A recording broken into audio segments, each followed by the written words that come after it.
अस्सलाम वालेकुम। Next lecture में स्टार्ट करेंगे first law of thermodynamics. Next topic first law of thermodynamics is based upon law of conversion of energy.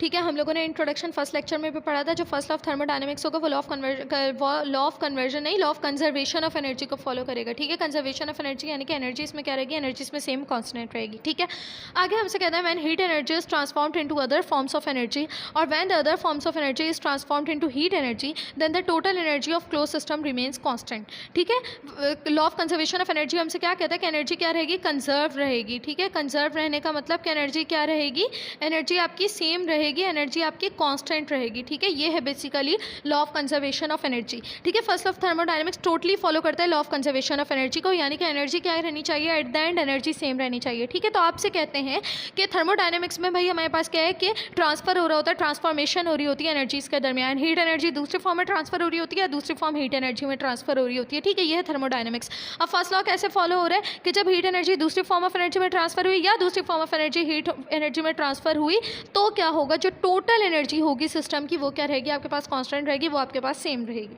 ठीक है, आगे मूव करते हैं। लेट हीट एनर्जी क्यू, हमने पढ़ा कि इस चैप्टर में हम हीट एनर्जी को किससे शो करें, क्यू से शो करें। ठीक है, heat energy Q is added into thermodynamic system. ठीक है, एक सिस्टम है जिसमें आपने क्यू ऐड की, हीट एनर्जी ऐड की and the system doesn't work during the process of transfer of heat but the internal energy of system increases. ठीक है, अब जब हीट ट्रांसफर हो रही होगी उस दौरान तो चलो वर्क डन नहीं होगा। ठीक है, लेकिन क्या होगा उस दौरान वर्क डन क्यों नहीं होगा, क्योंकि इधर जो है वॉल्यूम वगैरह कम ज़्यादा वगैरह नहीं हो रहे हैं ना। ठीक है, अभी सिर्फ कौन सा प्रोसेस है, अभी सिर्फ हीट एनर्जी की ट्रांसफॉर्मेशन का प्रोसेस है, इसलिए वर्क डन नहीं होगा। ठीक है, लेकिन हीट एनर्जी ऐड करने से वर्क डन भी होता है, लेकिन उसके लिए दूसरी चीज़ें भी इन्वॉल्व होती हैं। ठीक है, यहाँ पर सिर्फ और सिर्फ एनर्जी ट्रांसफर हो रही है, इसलिए यहाँ पर कहने के वर्क डन नहीं हो रहा है। ठीक है, जब हीट एनर्जी ट्रांसफर हो रही है। ठीक है, लेकिन इंटरनल एनर्जी जो है सिस्टम की वो बढ़ रही है। ठीक है, इंटरनल एनर्जी पहले सिस्टम की थी internal energy U1। Internal energy हम लोग डिटेल में पढ़ चुके हैं। जो टोटल एनर्जी सिस्टम में जितनी भी एनर्जीज हैं, पोटेंशियल, काइनेटिक, सारी टोटल एनर्जी जब हम सबको प्लस कर देंगे तो वो उसकी इनिशियल एनर्जी, तो वो उसकी इंटरनल एनर्जी होगी। ठीक है, अभी इंटरनल एनर्जी है U1। इंटरनल एनर्जी को हम लोग किससे शो कर रहे हैं, इंटरनल एनर्जी को हम लोग U से शो कर रहे हैं। ठीक है, इंटरनल एनर्जी अभी यहाँ पर है इस सिस्टम की U1। ठीक है, अब मैंने क्या किया, अब मैंने इसमें ऐड की, मैंने क्या ऐड की, इसके अंदर मैंने हीट एनर्जी ऐड की। ठीक है, मैंने इसके अंदर जब हीट एनर्जी ऐड की तो अब इसकी इंटरनल एनर्जी क्या हो गई है, अब इसकी इंटरनल एनर्जी इंक्रीज हो गई है और U1 से वो किस में कन्वर्ट हो गई है, U2 में कन्वर्ट हो गई है, इसके फाइनल स्टेट में कन्वर्ट हो गई है। ठीक है, या UF में आप कह सकते हो। ठीक है, इसको UI और UF भी कह सकते हो या U1 और U2 भी कह सकते हो। ठीक है, आगे देखो, this change in internal energy, अब जो चेंज आया इंटरनल एनर्जी में। ठीक है, अगर मैं UF में से UI को माइनस करूंगी तो यानी कि चेंज आया इंटरनल एनर्जी में। फॉर एग्जाम्पल मैंने इंटरनल एनर्जी थी 10, अब हो गई है 20, तो बीच में चेंज कितना आया है, बीच में चेंज आया है 10 का। ठीक है, तो इसमें जो चेंज आया इंटरनल एनर्जी में, जिसको मैं डेल्टा U से शो करूंगी, वो किसके इक्वल होगा, वो इक्वल होगा क्यू के क्यों इक्वल होगा, क्योंकि मैंने जितनी हीट एनर्जी इसको दी होगी, जितनी हीट एनर्जी मैंने इसको दी होगी, इसमें भी उतना ही चेंज आएगा। क्यों, क्योंकि हमने पढ़ा है कि एनर्जी ना ही खुद से क्रिएट होती है ना ही खुद से तबाह होती है, सिर्फ एक फॉर्म से दूसरी फॉर्म में चेंज होती है। ठीक है, अगर इसमें कोई तब्दीली आएगी, अगर इसमें 10 जूल्स का जो है अगर फॉर एग्जांपल इसके अंदर चेंज आता है तो वो इक्वली बिल्कुल उसी के इक्वल होगा जितने 10 जूल्स मैंने इधर से इसको दिए होंगे हीट एनर्जी के। ठीक है, तो मेरे पास जो डेल्टा U होगा वो किसके इक्वल आ जाएगा, Q के इक्वल आ जाएगा, यानी कि जितना भी चेंज आया है इंटरनल एनर्जी में वो किसके इक्वल होगा, जितनी हीट एनर्जी मैंने बाहर से उसे दी है उसके इक्वल होगा। ठीक है, पहले एक सिस्टम था सुकून में था, इसकी अपनी इंटरनल एनर्जी थी U1, मैंने बाहर से इसे दी हीट एनर्जी Q, अब ये कन्वर्ट हो गई है U2 में, और जो डेल्टा U है यानी कि जितना U2 और U1 में डिफरेंस है, जितना इसके अंदर चेंज आया वो एक्जैक्टली इस Q के इक्वल है जो मैंने इसे बाहर से प्रोवाइड किया। सिंपल है, कुछ भी मुश्किल नहीं है इसमें। ठीक है, कॉमन सेंस की चीज़ें हैं। ठीक है, आगे हमसे कहते हैं when a system does work, लेकिन अब ऐसी कंडीशंस जिनमें सिस्टम आपका काम कर रहा है उसके एक्सपेंशन की वजह से। ठीक है, अब क्या हुआ, अब एनर्जी देने की वजह से क्या हुआ, इसमें जो एक्सपेंशन हो गया, इसका वॉल्यूम चेंज हो गया, इसने फासला तय किया, इसने डिस्प्लेसमेंट तय किया, एक्सपेंड हो गया। ठीक है, अब इसके ऊपर वर्क डन हुआ but no heat is added, लेकिन आपने हीट ऐड नहीं की। ठीक है, लास्ट ऑफ जो हम लोगों ने एग्जाम्पल की थी उसमें भी हम लोगों ने हीट ऐड नहीं की थी, सिर्फ हम लोगों ने प्रेशर रिलीज़ किया था, प्रेशर कम किया था, वर्क डन हो गया था, ठीक है, हीट ऐड नहीं की गई इस प्रोसेस में, ठीक है, देन इंटरनल एनर्जी डिक्रीजेस। तो अब क्या होगा, अब इंटरनल एनर्जी क्या हो जाएगी, अब इंटरनल एनर्जी डिक्रीज हो जाएगी। आपने हीट ऐड नहीं की, इंटरनल एनर्जी ऐड नहीं होगी, लेकिन क्योंकि वर्क डन हुआ है तो भाई किसी ना किसी एनर्जी को तो इस्तेमाल किया है ना वर्क ने होने के लिए, तो वो जो एनर्जी इस्तेमाल हुई है वो अगर उसकी वजह से अगर वर्क हुआ है तो एनर्जी क्या हो गई है, एनर्जी यूटिलाइज हो गई है, एनर्जी इस्तेमाल हो गई है, एनर्जी डिक्रीज हो गई है। आपने बाहर से भी कोई एनर्जी नहीं दी और जो पहले से एनर्जी मौजूद थी वो वर्क करने में इस्तेमाल हो गई है, तो एनर्जी क्या हो गई है, इंटरनल एनर्जी उसकी क्या हो गई है, डिक्रीज हो गई है, ठीक है, that is when work is positive, ठीक है, जब वर्क पॉजिटिव होगा। हमने पढ़ा है कि जब सिस्टम काम करते हैं तो हम उसे क्या लेते हैं, हम उसे पॉजिटिव लेते हैं, और डेल्टा यू को क्या लिया जाएगा, नेगेटिव लिया जाएगा। चेंज इन इंटरनल एनर्जी को नेगेटिव लिया जाएगा, क्यों, क्योंकि इंटरनल एनर्जी क्या हो रही है, डिक्रीज हो रही है इस केस में, ठीक है, वाइस वर्सा। लेकिन अगर इसका उलट भी हो सकता है, ठीक है, अगर वर्क पॉजिटिव, अगर वर्क नेगेटिव होगा, यानी कि अगर वर्क सिस्टम के ऊपर किया जाएगा तो फिर इंटरनल एनर्जी बढ़ेगी, यानी कि आप एनर्जी प्रोवाइड कर रहे हो, आप एनर्जी ऐड कर रहे हो, ठीक है, और वर्क इसके ऊपर किया जा रहा है, तो फिर वर्क जो है, वर्क क्या हो जाएगा, वर्क नेगेटिव हो जाएगा और ये पॉजिटिव हो जाएगी, ठीक है। जब ये पॉजिटिव होगी वर्क नेगेटिव होगा, जब वर्क पॉजिटिव होगा तो ये नेगेटिव होगी, ठीक है। आगे मूव करते हैं। Now when heat transfers and both change in internal energy and work done by the system occur then the heat is given S.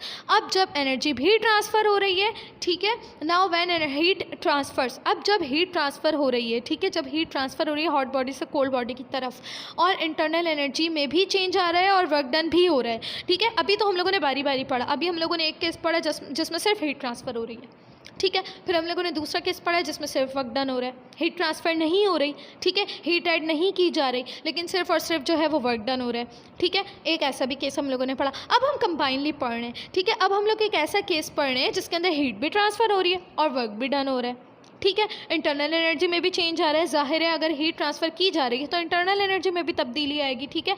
तो अब क्या होगा, वर्क किससे डन हो रहा है, वर्क सिस्टम से डन हो रहा है, यानी कि वर्क क्या हो जाएगा, वर्क आपके पास पॉजिटिव हो जाएगा, ठीक है।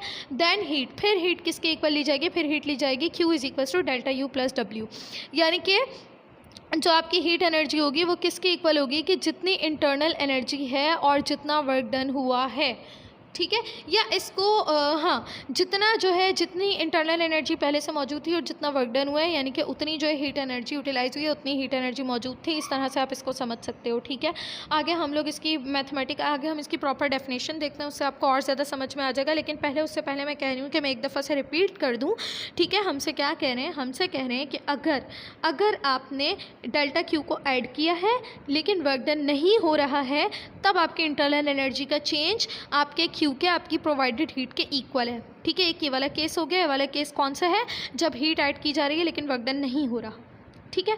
दूसरा केस है, दूसरा केस जिसमें वर्क डन हो रहा है लेकिन हीट एनर्जी ट्रांसफ़र नहीं हो रही है, ठीक है। तो उस केस में सिर्फ ये बताया हुआ है कि इंटरनल एनर्जी डिक्रीज़ हो जाएगी, वर्क पॉजिटिव होगा, ठीक है। लेकिन अब एक ऐसा केस जिसके अंदर हीट भी ट्रांसफ़र हो रही है, वर्क भी डन हो रहा है, तो फिर जो आपका क्यू है, जो आपकी हीट है, जो आपकी हीट प्रोवाइडेड है, वो किसके इक्वल है, internal energy plus work done के इक्वल है, ठीक है। कि कितनी इंटरनल एनर्जी थी, कितना वर्क डन हुआ है, आपने उतनी हीट प्रोवाइड की है, ठीक है। चलो आगे आ जाओ।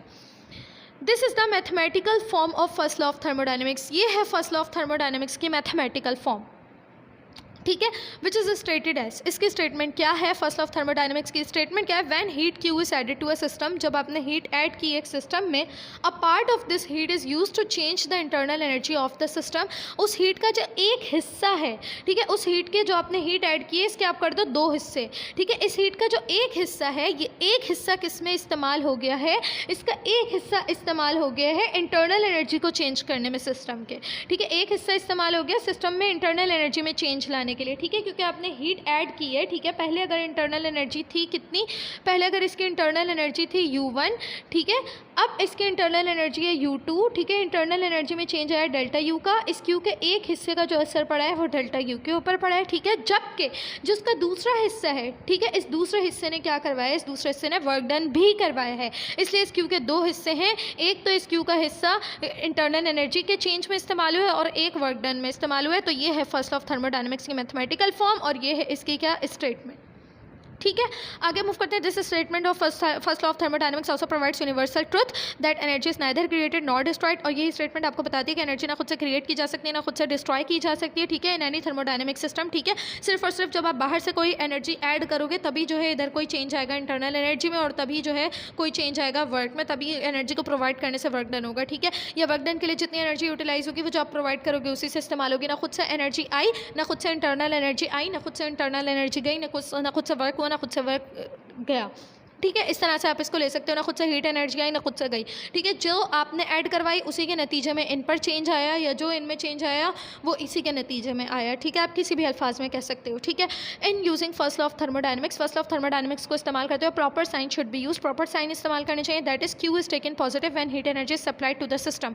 जब आप हीट एनर्जी सप्लाई करोगे सिस्टम को तो आप क्यू को क्या लोगे, पॉजिटिव लोगे। क्यों? क्योंकि आपका हीट जो है वो क्या हो रहा है, इंक्रीज़ हो रही है। आपकी हीट इंक्रीज़ हो रही है जब आप प्रोवाइड कर रहे हो, तो आप क्यू को क्या लोगे, आप पॉजिटिव लोगे। ठीक है, एंड नेगेटिव, और जब आप जो है जब आपकी हीट एनर्जी कम हो जाएगी, ठीक है, जब सिस्टम से एनर्जी ली जाएगी, जब हीट एनर्जी कम हो जाएगी तो आप हीट एनर्जी को क्या लोगे, नेगेटिव लोगे। ठीक है, तो ये बेसिक से इसका कॉन्सेप्ट है।